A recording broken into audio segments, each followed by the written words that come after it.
Good afternoon, and thank you for joining us today for another exciting event in the Rutgers University Alumni Association Summer Event Series. I'm Kavita Howe, Director of Entrepreneurship Partnerships in the Corporate Engagement Center, the front door to all things entrepreneurship at Rutgers. We are working to bring visibility to Rutgers entrepreneurs, connect them back to the university community, and to people and resources to help them build and grow their businesses. One of the most exciting parts of this role is working with Rutgers entrepreneurs and reaching out to Rutgers alumni who have gone out into the world to create their own exciting companies. And our featured speaker is one of these alumni. Dr. Juan Salinas is a triple alumnus with a bachelor's, master's, and PhD in food science from Rutgers. After graduating from Rutgers, Dr. Juan worked at multiple food companies, including with brands such as Kraft, Nabisco, and Nestle, where he worked on the development of snack foods. Like many entrepreneurs, Dr. Juan recognized a gap in the market and decided to do something about it. He founded Perfect Life Nutrition, a company that created the P-nuff line of healthy plant-based snack foods for active lifestyles. In 2018, Dr. Juan and P-nuff won first place in the Rutgers Business School Business Plan competition. And then in October of 2020, Dr. Juan appeared on ABC's Shark Tank show and won a $400,000 investment from Mark Cuban for his company. We'll share a link to the Shark Tank video with attendees after the event. Today, Dr. Juan will tell us more about P-nuff and also talk about nutrition and fitness for people with active lifestyles. This session will be recorded and we'll send you a link after the event. And there will also be an opportunity to ask questions after Dr. Juan's presentation. And now it is my pleasure to introduce you to Dr. Juan Salinas.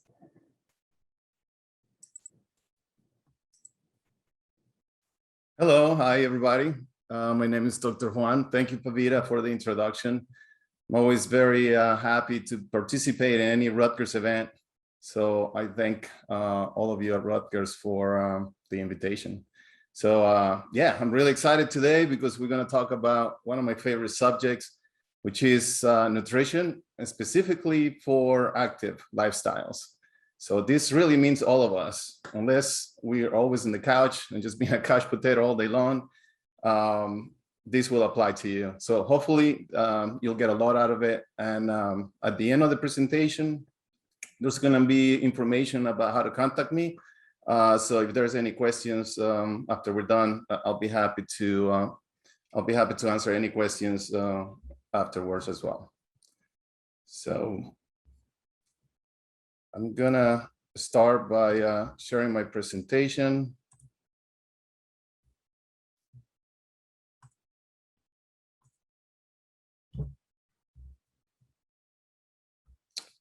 So again, I'm going to talk about the nutrition for active lifestyles. And I'm going to tell you a little bit about myself first. In terms of education, I have a PhD in food science from Rutgers. Like Pavita mentioned, I worked for a lot of different CPG companies prior to starting my own company. And I was a food product developer there. But I always have a lot of interest in sports nutrition. So I also got certified as a sports nutritionist from the International Olympic Committee, and also have a personal trainer certification from the AFAA. In terms of my own personal development, personal accomplishments, I should say, I'm a professional natural bodybuilder. I was also a previous member of the Honduran national swim team. That's when I was a teen. And lately I've also been doing a lot of competitive triathlete events, including marathons and cycling events as well. As a professional accomplishments, like Pavita mentioned, I started my own company. It's called Perfect Life Nutrition. And we develop healthy snacks under the brand of P-nuff Crunch. And I was also on Shark Tank. So that was pretty cool. And Pavita will share that link with you at the end of the presentation. All right, so let's get started. How to reach your fitness goals. You probably all heard about the 80-20 rule. And that says that 80% of the weight loss or gain is the result of making healthy changes in your diet. And the other 20% is just being physically active. Basically, what this is saying is you got to pay attention to your diet, maybe even more so than the exercise, which a lot of us don't think about. We think about going to the gym and sweating. We think the pounds are going to come off, but we forget about our nutrition. And in reality, they go hand in hand. And even more so, we should be paying attention to our diet. There's a saying also that says that your abs are made at the gym, but they are revealed in the kitchen. And so this is the same idea about the 80-20 rule.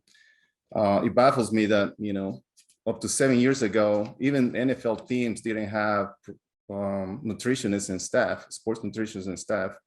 But now they're realizing the importance of it. And now I believe every single team professional has a nutritionist in their staff. Just a few concepts and principles I'd like to explain to you first before we get into the thick of it.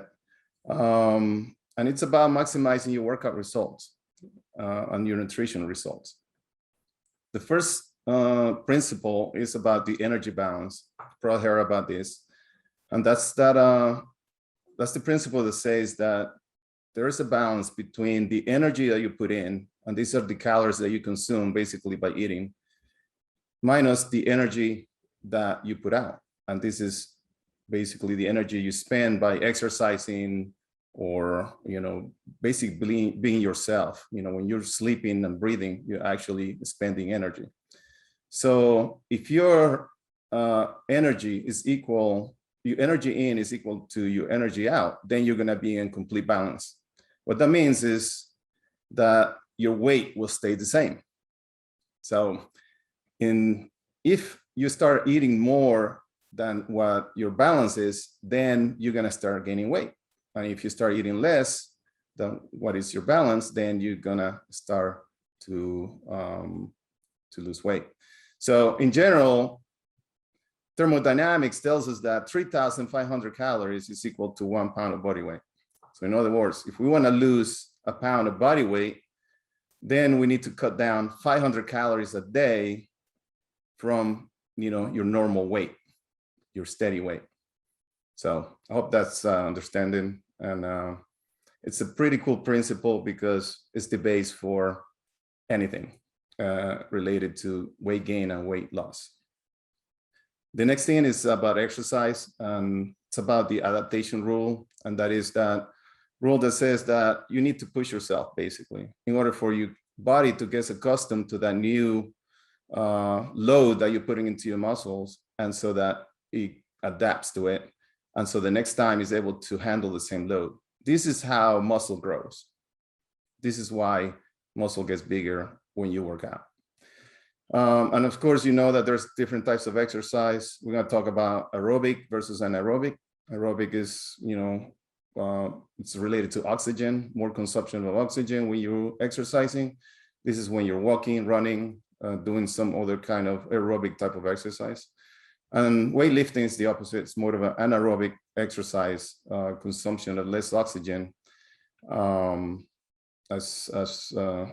with lifting weights in the gym, for instance.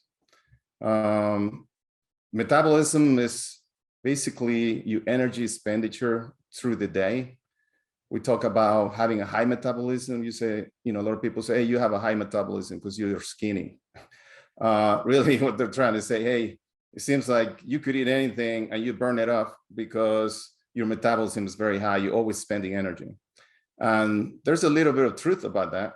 And I'll talk about this in terms of having more muscle increases your metabolism. So having more muscle is going to help you burn more calories just by standing without having to do anything. So building muscle is very important. versus aerobic exercise that is more about spending energy only when you're doing the exercise and not necessarily after. The next principle is about nutrition that I'm going to talk about is just the difference between micronutrients and micronutrients. We hear a lot about people asking us, hey, what are your macros?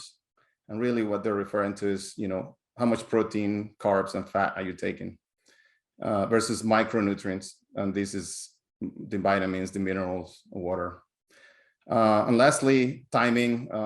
One thing that you got to keep in mind always is that your body is never at full rest. Even when you're sleeping, you're spending energy, and therefore your body needs nutrients all day long, 24 hours a day. All right, so let's get into protein. What is protein important? From a active nutrition point of view, it's about building muscle. So protein, it's our building blocks for our muscles. It also helps you repair muscle after exercise. As I mentioned before, the more muscle you have, the more calories you're gonna burn. So your metabolism is gonna go up. So your goal should always be to have more muscle, okay? Now, you build muscle with protein. And this is why we hear a lot of recommendations about eating protein, especially from people that do a lot of exercise.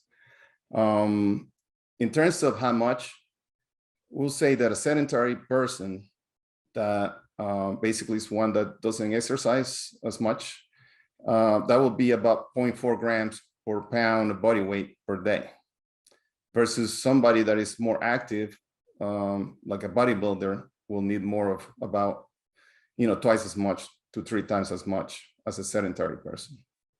So to put in real numbers, if you're a 120-pound person, you're probably gonna need, if you're sedentary, you're gonna probably need about 48 grams of protein per day, versus if you're active, you're gonna need about 120 to 180.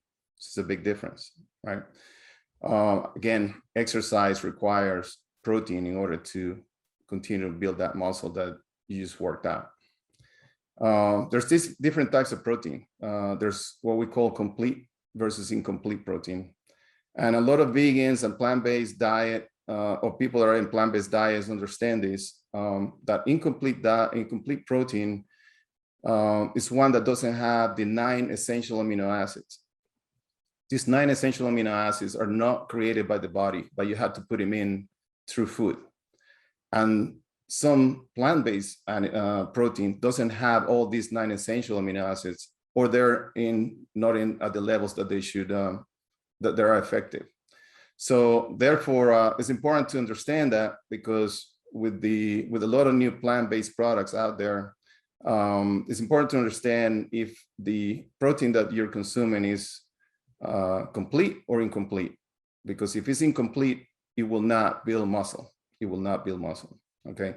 Now, most animal protein is complete. So that's the differentiation there. In terms of when you should have protein, we all hear about having protein after exercise. That's absolutely true. And I will add that we need to have protein throughout the day, all day long. And that means if we can eat every 3 to 4 hours, we should always have some sort of a protein serving through an every meal. And this is because your body after exercise continues to use protein to build that muscle 24 hours after you exercise. So you want to continue to feed it all day long. In terms of carbohydrates, is the other big micronutrients. They're important because they are the main source of energy.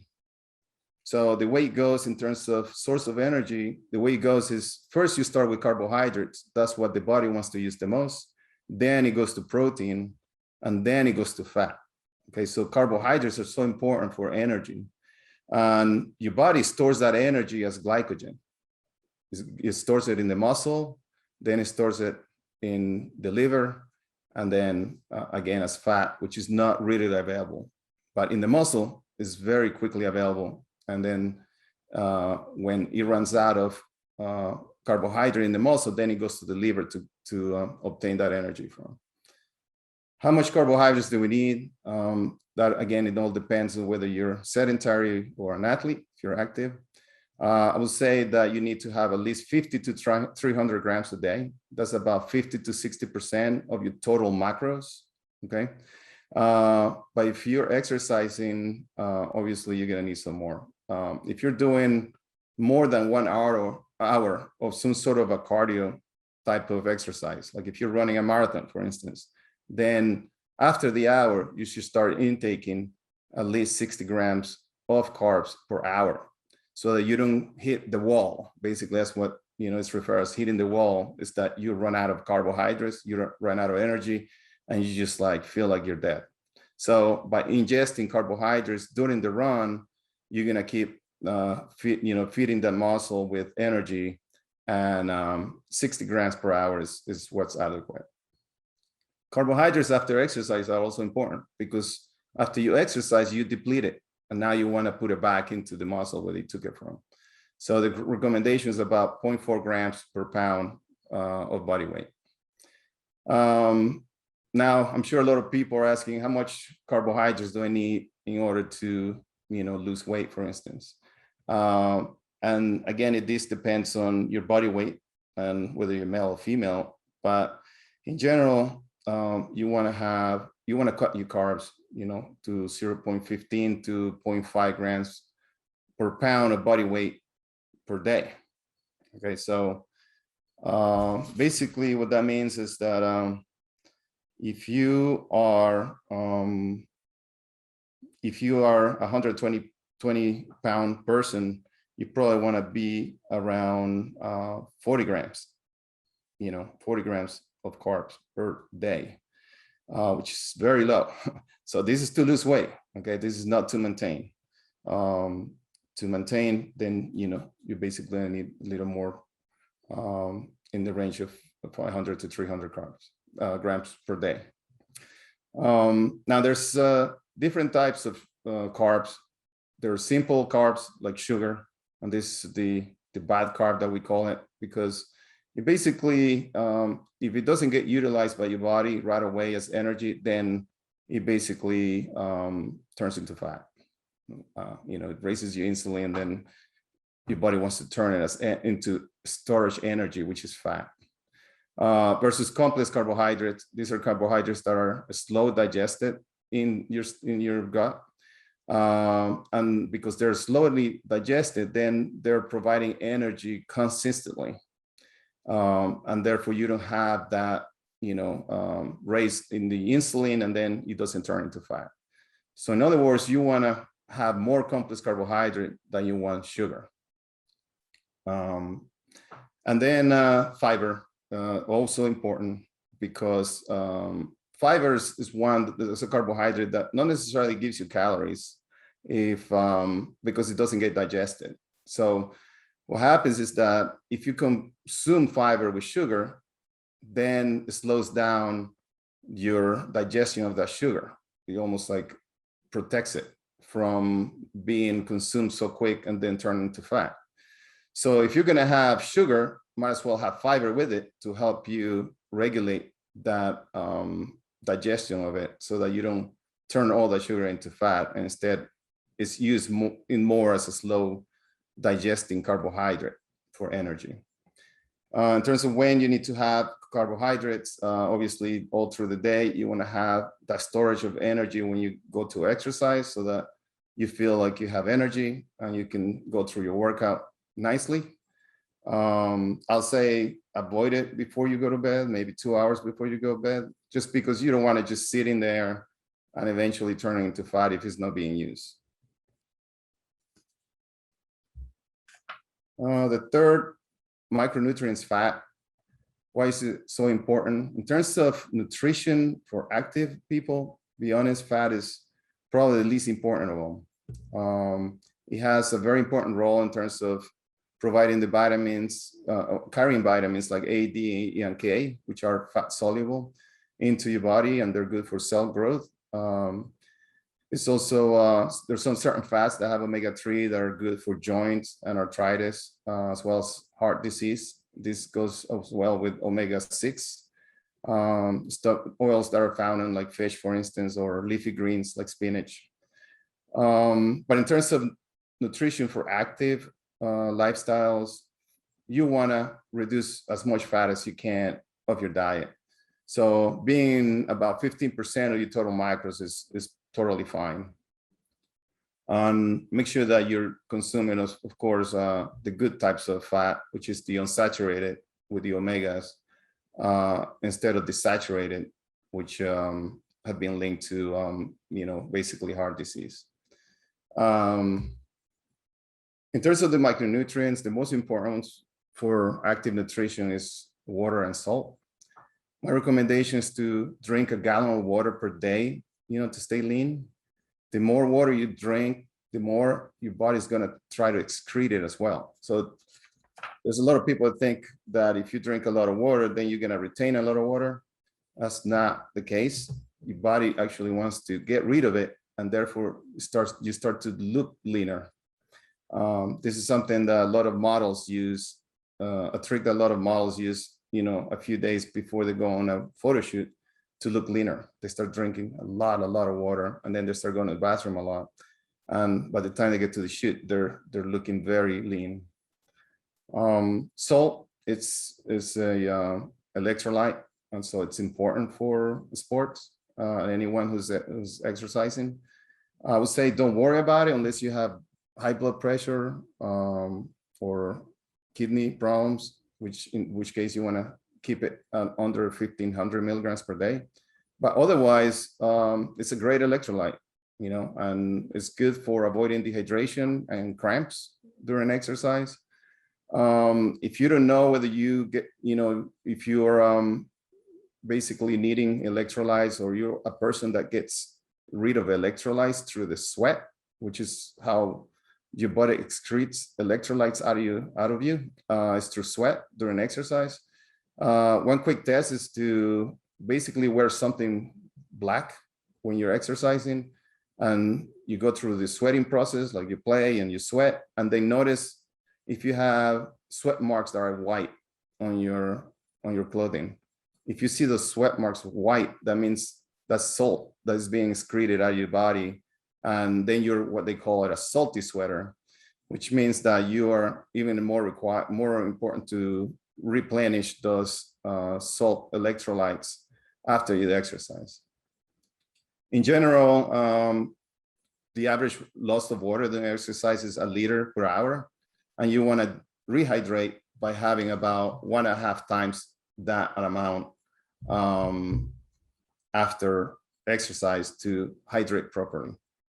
Again, the good ways of replenishing those electrolytes is by either consuming sports drinks like Gatorade, or even better, tomato juice. Tomato juice is the best hydrating liquid product out there. But there's also, there's companies that make tablets, electrolyte tablets that you just add to your water, and it replenishes your body with sodium and potassium. In terms of vitamins, I always say just eat your vegetables and fruit. Try to eat them whole. Don't try to, it's basically to eat the fruit whole than juice. And the reason, again, is for what I mentioned about the fiber. Fruits have a lot of sugar in it. So if you take the fiber out of it, they're gonna be digested very quick, and they might turn into fat. Versus if you have it as a whole, then the whole fruit has the fiber, and then it will slow down the digestion of that sugar. Let's talk a little bit about snacking, because they're very important on someone that wants to keep a healthy lifestyle and active. They're good because they keep your metabolism going. We talk about the metabolism being your, how you burn calories throughout the day. And by having food, it avoids from your metabolism going low and staying low, which is what you don't want. Your body wants to slow down your metabolism when it doesn't have food. It's a preservation, a self-preservation, activity. So you want to keep feeding it just enough so that the body thinks that, okay, we're good. We're going to keep this metabolism going. snacking also increases muscle development. I explained to you before that you want to continue to feed protein to your muscles all day long. So a quick, easy way to do that is by snacking. And also reduce the overconsumption of food, which is something that we fall into it when, we're basically waiting for that dinner, late night, and, we start feeling really hungry. Our metabolism slows down, and then we start eating everything that we can. And basically now you did a double whammy because you reduce your metabolism and now you're overeating. So snacking helps you reduce that. What to look for in a snack: always look for products that are high in protein, they're low in sugar, low in high glycemic carbohydrates. These are the ones that basically get digested very quickly. You want the slow digesting carbohydrates. Always look for unsaturated fats rather than saturated fats, and always look for wholesome ingredients and simple stuff that you can read. Just quickly, in terms of how you go about reading the nutrition facts on a snack. Here's an example of a Cheetos, for instance. The first thing that you got to notice is the serving size. Make sure you understand how many pieces of the product it's equivalent to one serving. In this case, they're saying that there's 18 servings in this bag, so it's a pretty big bag. Don't be mistaken by having the whole bag and thinking that you're gonna get 170 calories by eating the whole bag. That would be incorrect. Basically, one serving is 170 calories. So the calories are per serving, not per bag. So you need to pay attention about these numbers. That's the first thing that you got to pay attention to. The second thing is your calories. What's important about the calories is not just the number. Obviously, you want a lower calorie number if you're in a diet or trying to control your calorie intake. But you also need to know where these calories are coming from. So it's important, as I mentioned before, that protein and carbohydrate are the majority of the calories that are being served here, and not the fat. The fat should be the least. So in this case, you see that there's 11 grams of fat, which is pretty high for a snack, because every gram of fat contributes to 9 calories. So if you multiply 11 times 9, that's over 100. So that's, pretty much more than half of the total calories of this product comes from the fat, which you don't want. The next thing is carbohydrates. I mentioned that before. You can see that in this case, you have 15 grams of carbohydrates. Question is, where are those carbohydrates coming from? So you always should read the nutrition fact with the ingredients. Because in this case, you can see that it's coming from the corn mostly, and this thing called maltodextrin. In both cases, these are high glycemic carbohydrates. So that means that every carbohydrate that you intake in here is gonna act almost like sugar, even though the total sugar is 0. These are high fast digesting carbohydrates. So they're gonna act in your body almost as sugar. Protein here in this case is very low, 1 gram. You want to make sure that your snack has at least 5 grams of protein or more. And again, the type of protein is important, especially with a plant-based diet. Make sure that that protein that you're getting is a complete protein. And the way that you figure that out is in plant products is because the way you figure it out is you look for grains and legumes in the ingredients. If you only see one source of protein, then it's probably likely an incomplete protein. So if only has corn, for instance, in this case, that would be an incomplete protein, and therefore it doesn't do anything to your muscles. Now, if you combine the corn here with, let's say, beans, now you're complementing the 2 proteins, and now you're creating a complete protein. So that's kind of what you need to look for. You need to look for combinations of grains and legumes, beans and rice, for instance, or corn and beans, that kind of stuff. Again, in the ingredient list, I mentioned it should be simple. You should be able to read everything. As you can see, Cheetos, there's a lot of stuff here that even I, as a scientist, had to look up. A lot of preservatives here. MSG, which is monosodium glutamate. You probably heard about that. There's some link to some certain, headaches, hyperactivity in kids, artificial colors are red 40, yellow number 6. These are linked to cancer and allergies. So, you want to kind of stay away from all these chemicals, especially if you don't know what they are. They're probably not good for you. So I just wanted to show our product in contrast, just to show you how, a good snack, clean snack should look like. The calories, again, anywhere between 130 or below is a good amount for a snack. And again, where are those calories coming from? You can see the ingredient list there, very short, very simple. Most of it's coming from beans, rice, peanuts, which are all wholesome grains and legumes. The total fat is less than half of what Cheetos is, for instance. 5 grams or below is a good number. And you can see here that most of it is unsaturated, monounsaturated fat, omega-6 and omega-3. So it's actually a good product for heart health.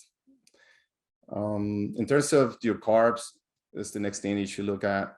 16 grams is not bad. It's a good number because, again, it needs to provide energy to you. What you need to make sure is that that energy is not in the form of just sugar, right? So 16 grams of sugar would be really bad. But having 2 grams of sugar and 3 grams of fiber, that's a really nice ratio. Like, you actually have more fiber than sugar. And like I explained before, the fiber will slow down the digestion of the sugar, so it acts almost as a slow digesting carbohydrate. And the rest of it is coming from the beans, the rice, which is all slow digesting carbohydrates. So everything here in this product is slowly digested, and it will not turn into fat. Same with protein, a great amount of protein, 5 grams or more is really good for a snack.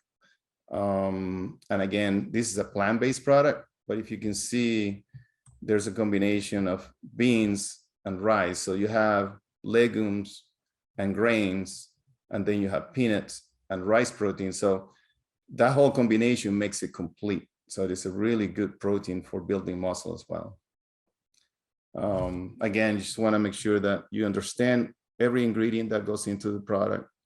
If you have any, if you have never heard of it, then it's probably something that you should be concerned about. At least make sure that you look it up on the internet and see if there's any adverse effects that people have by having some of these ingredients in it.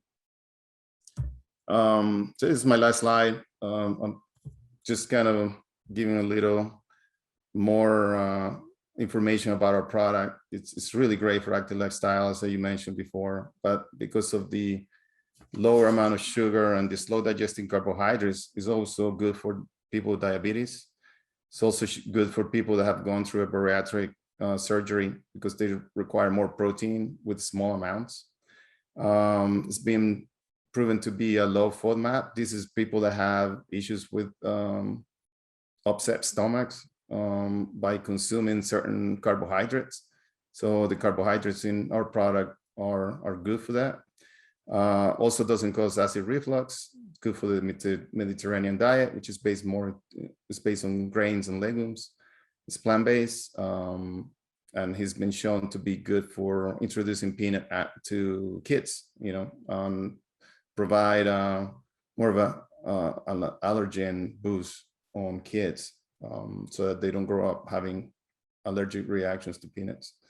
And finally, because of the oil that we use, which is high in omega-6, then it's also good for our health diet. And with that, I close it up.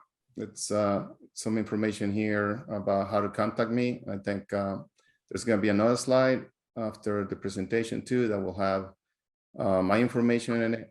And there's a discount code here too that I'm providing for this webinar if you'd like to try our product at a 20% off.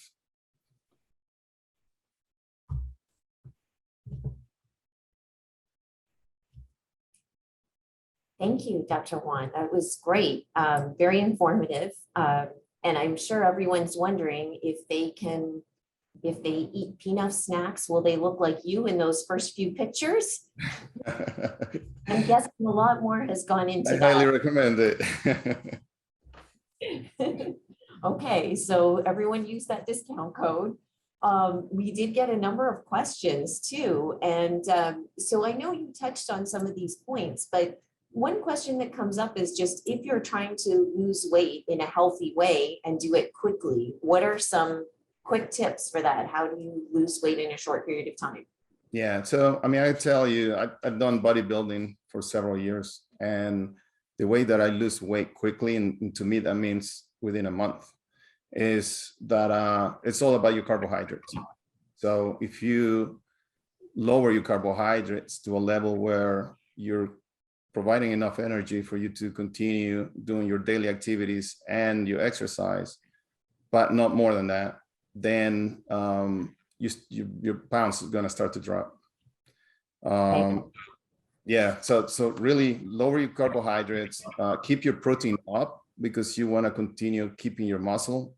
You don't want to go through this, what we call a starvation point, where you start to eat up, your body starts to eat up muscle for energy as opposed to the carbohydrates you're providing.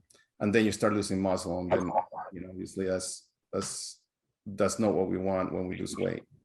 Right. And is that different between male and female people who are trying to lose weight? There's small difference between male and female just because males have a little more body mass than women. But in general, just go by the recommendations I gave on the presentation. Go by body weight. If your body weight is 120, just follow the guidelines about how much carbohydrates you should have for weight loss. And if you're a male, 200 pounds, then you do the same math and it should work both ways. Okay. So there are also some questions about how to eat before and after a workout. So what should you have before and after to maximize results? And there was a specific question about if you do more of weightlifting, should you be eating more protein after the workout? And if you're doing more of an aerobic workout, should you be eating more carbs after the workout? Yeah, so carbs and protein are both important. So before a workout, the key is just to make sure that you have enough, what I was talking about, glycogen in your muscles, because that's where the energy is going to come from. Especially if you're doing more of an aerobic type of exercise, your body is really going to try to consume a lot of that energy from your muscle. And I talked about hitting the wall for people with marathons. That's exactly what happens. They just consume all the carbohydrates out of their muscle, and now they don't have anything else. And now they're hitting a wall because they have no more energy. If you're just doing a workout at the gym, for instance, you don't really need to consume additional carbohydrates right before it. Whatever you consume through the day should be good to get you through your workout. But then after you're done with your workout, you want to make sure you have at least 20 grams of protein, regardless of whether it's an aerobic exercise or a weightlifting exercise, anaerobic. You want to have at least 20 grams of protein. And if you have gone through a long run, for instance, you want to replenish those carbohydrates again by consuming a little more carbohydrates after. But in general, unless you're running a marathon or something really like intense, you're not really going to need to do anything special in terms of carbohydrates to replenish those. Your regular snack afterwards and a meal, that should be good. Okay. And is there a preference between animal versus plant-based protein? Yeah, I touched on that a little bit. Animal protein, like I was saying, is complete protein. It's got all 9 essential amino acids, and They're very good for building muscle. Plant proteins are also good, but you need to make sure that you have that completeness of it, that the plant protein has the 9 essential amino acids. The problem is that nature didn't give a lot of plants that have all these 9 essential amino acids. So soybeans have it, quinoa has it, tempeh is another, but beans or rice or peanuts individually don't have it. But what's cool and what we've done here with P-nuff is that we actually combine the different plants so that now they complement each other, and now you have actually a full set of 9 amino acids because they're coming from different sources. So as long as you combine, do a good combination of the plant protein, then it should be just as good as any other animal protein. Okay. So, and are there specific plant proteins that are good combinations? Yeah, so the rule is try to mix a grain with the legume, right? So you can have rice with beans. You can have a tortilla, and so if you have a tortilla with beans, that's good also. So peanut butter and bread. So that's, the legume with the grain. So that's how you get complete protein. Okay, that's very helpful to know. Someone also asked, what's the effect of protein on the gut? They say it generally affects my gut health. Any way to mitigate this? I'm sorry, could you repeat the question again? It's about gut health. So they're saying that protein, it must be certain foods with proteins maybe affect their gut health or irritate the gut. Yeah. I know you mentioned the low FODMAP. So yeah, maybe it's related. The question is related to low FODMAP, which are fermentable oligosaccharides, disaccharides, and monosaccharides. That's what it stands for. And these are found in onions, actually garlic, but also the products that have carbohydrates in it. There's certain people that are very susceptible to it, and it causes a lot of pain in their stomach, gas, diarrhea, and other gastrointestinal issues. What I would recommend is check to see on your diet, start going in the low FODMAP diet and see if that helps. If that's the problem that you're having, then you should follow a low FODMAP diet, which is avoid the garlic, avoid the onions, avoid all those other foods that are high in oligosaccharides. Again, P-nuff Crunch is really good because it doesn't have any of those. So it's certified as low FODMAP. So there's other reasons why your gut might feel uncomfortable too. Some people are sensitive to wheat. So gluten could cause an issue. But some studies that I read lately have shown that a lot of people think that they have a gluten intolerance. They're actually having an intolerance to the oligosaccharides. So, just double check to see which problem do you actually have. Another question, best source of carbohydrates if you want to increase your weight? Yeah, so complex carbohydrates, that's the way to go. You want to avoid the sugar. You can gain a lot of weight quickly by consuming sugar, but your gain weight is gonna be mostly fat. So what you want to do is increase your calorie intake, but increase it in a way that you're using that energy for sustaining all of your muscle mass and for creating more muscle mass, and spread it out. Spread it out throughout the day. Don't take it all at once, but have it every 3 hours throughout the day. If you want to do it 6, 7, 8 times a day, that's great. So from morning to night. So try to spread out, your carbohydrates. And again, you can use the formula that I put on my slide, in terms of how to, what's the right amount to use for of carbohydrates to use to lose weight. You can also use it to gain weight. and follow the 3,500 calorie per, equals to 1 pound, and try to kind of work it that way so that you're gaining a pound a week, which is a healthy gain weight, a pound a week, through the increase in calories, mostly coming from carbohydrates. So potatoes, rice, even pastas are okay. And then someone asked, is fat-free really fat-free? So, yeah, well, in the US, the FDA recognizes a product to be fat-free when the fat per serving is 0.5 grams or less. So if the product per serving, right, has 0.49 grams, then in the label will read 0, and they could call it as fat-free product. However, if you're gonna eat, if the product like the Cheetos has 20 servings in it and you eat the whole bag, then in reality you're having, and this product has 0.5 grams, you gotta multiply that times 20, now you're having what, 10 grams of fat in the product. So the standard by the FDA standards, fat-free means less than 0.5 grams per serving. So you have to watch those serving sizes then. So it's all about the serving size. Yeah. Okay.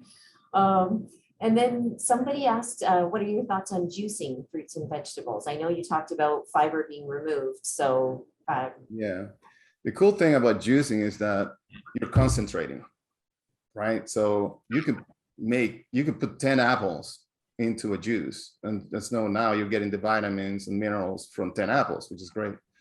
What the drawback of juicing is that most of the juicers take away the fiber out of it. So in addition to the vitamins and the minerals, now you're having a really high concentrated levels of sugar also that are coming from the fruit. And all of a sudden it just becomes just another fruit juice as well. So if you're overconsumed, of sugar and you're not really utilizing it, then it will turn into fat.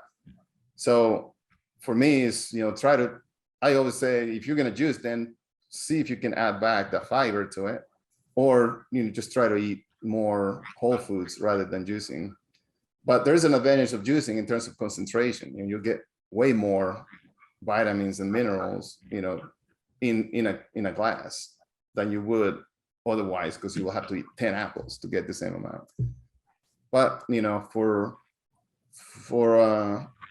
the macro balance that we're talking about, it's better to eat the whole food so that you get the fiber with it. So you mentioned something interesting. As someone with a sweet tooth, I'm curious if you like sweet things, and you're suggesting that when you have sugar, you try and have it in a form with fiber along with it. Are there any magical snacks or combinations that work well for that? Well, I mean, fruits are a natural source of fiber and sweetness. So Right. fruits are great. There's certain products, our product, I try to do the same thing with our product. I try to provide a little sweetness to it without all that sugar. And, as you can see, as you saw in the presentation, we also have more fiber than sugar. So there are snacks out there that have that kind of nutrition. You just got to look for the sugar amount, look for the fiber amount in it, and make sure that there's hidden, make sure that where the carbohydrates are coming from. Make sure that they're slow digesting carbohydrates and not high glycemic carbohydrate. And you can tell by, well, you can look them up, on the internet to see what those are. But like corn, it's more a high glycemic than it is rice, or legumes usually have very low glycemic index. So you kind of want to start looking more for the grains and legumes, rather than corn or, other grains like that. Okay. This is an interesting question. Do you know the best nutrition for joint inflammation? Are there certain things that people should watch for? Yeah, so joint, I mentioned the omega-3s. Based on research, omega-3s have been shown to be excellent. And those you can get from fatty fish, like mackerel, salmon. If you're vegan, there's also spinach and kale also have that. And I think that there are, certain products now that are being fortified also with omega-3s, for that reason. Collagen is another one that, there's some conflicting research about it. In some cases it's worked, some others don't. So, collagen is an animal source. It comes from the hulls of pigs and cows. You can have it in a more natural form, I guess, if you have like bone broth, for instance. But the science behind that is conflicting. It's worked for some people, it hasn't worked for others. And then, calcium, we all know about calcium and bones. We don't produce calcium, so we have to give it to the body, and the body will take it from your bone when it needs it. So we got to continue to replenish that calcium. And in order to be absorbed in the body, it has to be with vitamin D also. So you want to combine vitamin D and calcium together to continue to regenerate that bone and keep that healthy. Right. So there's also a question about if you are exercising regularly and eating well, is there any other way to lower cholesterol without using medications? We're getting scientific here. Yeah, I'm not an expert in cholesterol. I mean, I know that omega-6 is really good and has been shown to lower cholesterol. So, products like olive oil, for instance, even peanut oil, are high in this omega-6.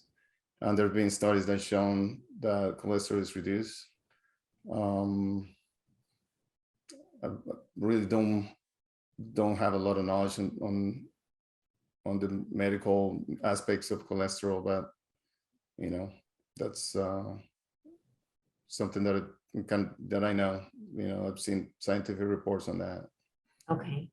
So a couple of questions around weight loss, and actually one is, how can men lose belly fat? And someone else asking, if I'm trying to lose weight, is stevia okay? So sugar substitutes. Yeah. All right. So belly fat. Okay. So here's the thing. Your body, everybody's body is different. And what happens is that your body tends to store fat where it genetically wants to store fat. So, you've seen people with different shapes. We have pear shapes, we have apple shapes, we have people that tends to gain fat in their arms versus their legs, or their stomach. So belly fat is just fat that wants to be stored there in that particular person's body. And the way you get rid of any fat, whether it's the belly or the legs or the arms, is basically by establishing a really good workout program with a really good nutrition program. And, once you start losing weight, your body's going to start losing weight, especially in those areas where it starts to store. That's when it starts to try to take it off. But you will see a complete weight loss throughout your body. But there's nothing specifically to say that will target that fat, on a certain location of your body. You can't target weight loss, it's the same with workout. Like you say, hey, I have fatty arms, so I'm going to do a lot of bicep workout or tricep workout. And it doesn't work like that. You're building more muscle behind all the fat, but your nutrition is going to be the one that is going to help you lose that fat. And it's going to be a fat that is going to come off the way the body wants it. If the body wants to start to lose weight out of your legs first before the arm, that's going to happen, regardless of whether you do leg workout or you do an arm workout. So you can't target workout to lose a specific area of fat. Right.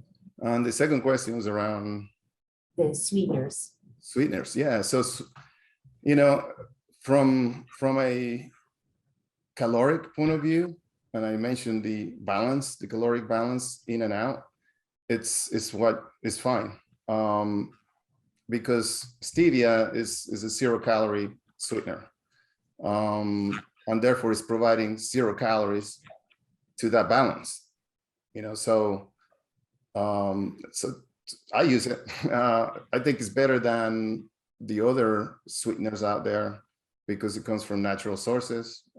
There's also another one called monk fruit, which also comes from natural sources. But you know, I haven't seen any adverse, you know, information, scientific information that will say that that these sweeteners are causing issues. Right. So I would recommend it. It's fine. Okay, so well, we're almost out of time. There's so many questions. We haven't been able to answer them all. So we'll encourage people, there'll be a recording of this presentation, and we will send you contact information so that you can reach out to us at Rutgers or Dr. Juan at P-nuff. And there is one question that I'd like you to answer, which is where are P-nuff products sold? So that you can let people know where they can find you. Yeah, absolutely. So the best way to find us right now across the country is through our website, which is p-nuff.com, pnuff.com, or through Amazon. We are also being distributed in Canada and the Middle East, if you're there. I don't know if we have people from there now. But yeah, the easiest way right now is just through the website and Amazon. Okay. So, and everyone can use that discount code. So we will be sending out information. I'd like to say a thank you to the Rutgers University Alumni Association and the events planning team for hosting this event and making everything run smoothly. And thank you to you for all this great advice. It's been really helpful and great to hear. So for the audience, we'll encourage you to reach out to Dr. Juan if you'd like to know more about his work or P-nuff. And feel free to contact us for information about entrepreneurship at Rutgers and any connections you might like to make. And I think that's it. We're out of time. So thank you to everyone. Have a great day. And thanks again, Dr. Juan. Thank you, guys. Thank you.